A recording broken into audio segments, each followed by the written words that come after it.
Haryana BJP के प्रदेश अध्यक्ष मोहनलाल कौशिक जी हमारे साथ बात करने के लिए मौजूद हैं। सर, जिस प्रकार से सदन यानी संसद की कार्रवाई जो है चलती हुई नजर आ रही है, सत्ता पक्ष की बात की जाए, विपक्ष की बात की जाए, एसआईआर एक मसला था।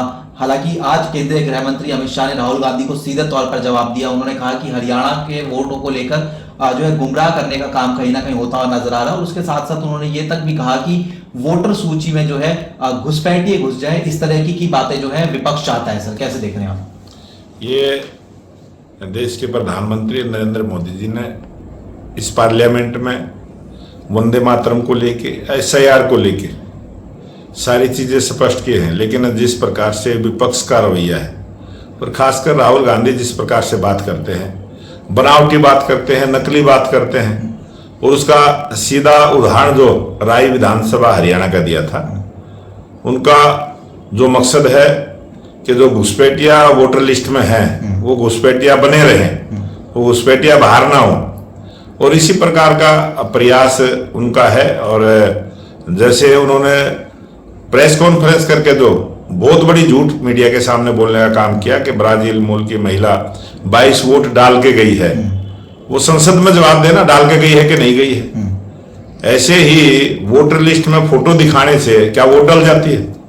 और खुद मीडिया ने उसको घर जाकर, सभी वोटरों के घर जाकर तहकीकात की है, और वो जो निर्वाचन आयोग के आइडेंटिटी कार्ड जो जारी करते हैं, वोटर आइडेंटिटी कार्ड जो जारी करते हैं, उस पर उनके ओरिजिनल फोटो थे, कोई नकली नहीं था। लेकिन वो वोटर लिस्ट में जो राहुल ने दिखाया है वो उनकी शरारत है और कुछ नहीं। सर, जब अमित शाह जी का भाषण चल रहा था तो कांग्रेस जो है सदन से वॉकआउट भी कर गई थी। और उसके साथ साथ अगर हम बात करते हैं तो जिस प्रकार से जो हरियाणा के चुनाव को लेकर सीधे तौर पर जो बात रखते हुए नजर आए, अमित शाह जी ने कहा कि प्रेस कॉन्फ्रेंस तो करते हैं लेकिन कोर्ट का रुख नहीं करते। सर, कैसे देख रहे हैं? ये अब पुरानी कहावत है, पूरे देश में कहावत है कि झूठ कर पैर नहीं होते। वो झूठ बोलते हैं तो पैर टिकते नहीं है, फिर भाग जाते हैं। और ये कांग्रेस की आदत बन चुकी है, कांग्रेस का ये स्वभाव बन चुका है कि अनाप शनाप बात करना, मुद्दे से परे की बात करना, मुद्दे से ध्यान को भटकाना और ऐसी बातें करना, बेतुकी बातें करना। और आज देश की जनता भी समझ गई है कि कांग्रेस की क्या नीति है। और वो जिस प्रकार से बातें करते हैं, जिस प्रकार की वो सोनिया गांधी के बारे में देखेंगे तो जब वो इस देश की नागरिक नहीं थी तब उसकी वोट दिखाने का, उसकी वोट बनी है, फिर कटी है, फिर बनी है, उसके बाद उसको नागरिकता मिली है। तो इस प्रकार से जो घुसपैठ के रास्ते से जो अपने वोट बनवा लेते हैं, वो घुसपैठियों को बाहर करने का ये एसआईआर का है। और उससे कांग्रेस से घबराई हुई है क्योंकि वो उनको सपोर्ट करती है। सर, इसके अलावा अगर हम हरियाणा पे आए, हरियाणा में सर डॉक्टर्स की हड़ताल जिस तरीके से चलती हुई नजर आ रही है, सर क्या एक अपील करना चाहेंगे या फिर क्या कहना चाहेंगे सर कि जो एक रास्ता है वो निकलता हुआ नजर आए? सर, ये जो डॉक्टरों की हड़ताल है और जिस प्रकार से उन्होंने किया है, जिस मुद्दे के लेके की है, सरकार ने कुछ मुद्दों का समाधान किया था, कुछ मुद्दे ऐसे आने वाले समय में उनका समाधान होगा। और मैं तो यही अपील करूंगा कि डॉक्टर अपने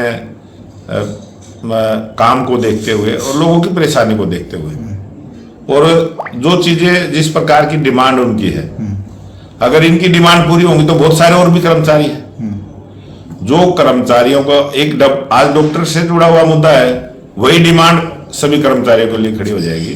तो सारी चीजें सोचते हुए, और आज डॉक्टरों को बहुत सुविधा दे रखी है, बहुत अच्छे से उनको सैलरी मिलती है, उनको कोई दिक्कत परेशानी नहीं है। फिर भी कुछ चीजें हैं उनकी जो सरकार ने सहमति जताई है, और उन्होंने काम पे वापस चले जाना चाहिए। ठीक सर, आम आदमी पार्टी की तरफ से प्रेस कॉन्फ्रेंस की गई। उन्होंने कहा कि पंजाब में जो ज्यादा नौकरियां है वो कहीं ना कहीं जो है दी जा रही है। हरियाणा में दावा करते हैं आप लोग 2 लाख के आसपास नौकरी देने का, लेकिन वो ज्यादातर नौकरियों पे जो स्टे है वो जो है सीधे तौर पर लग जाता है।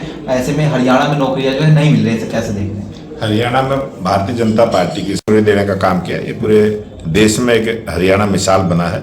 बगैर पर्ची खर्ची के मेरिट के आधार पर नौकरी देने का काम हमारी सरकार ने किया है, और वो काम हमारा जारी रहेगा। अब हमारी तीसरी बार की सरकार में भी लगभग 40,000 युवाओं को रोजगार देने का काम किया, और अभी बहुत जल्दी 40,000 नौकरियां और हमारी सरकार देने का काम करेगी। बहुत बहुत शुक्रिया। तो हमारे साथ में हरियाणा बीजेपी के प्रदेश अध्यक्ष मोहन लाल कौशिक जी थे, जनता टीवी से खास बातचीत कर रहे थे।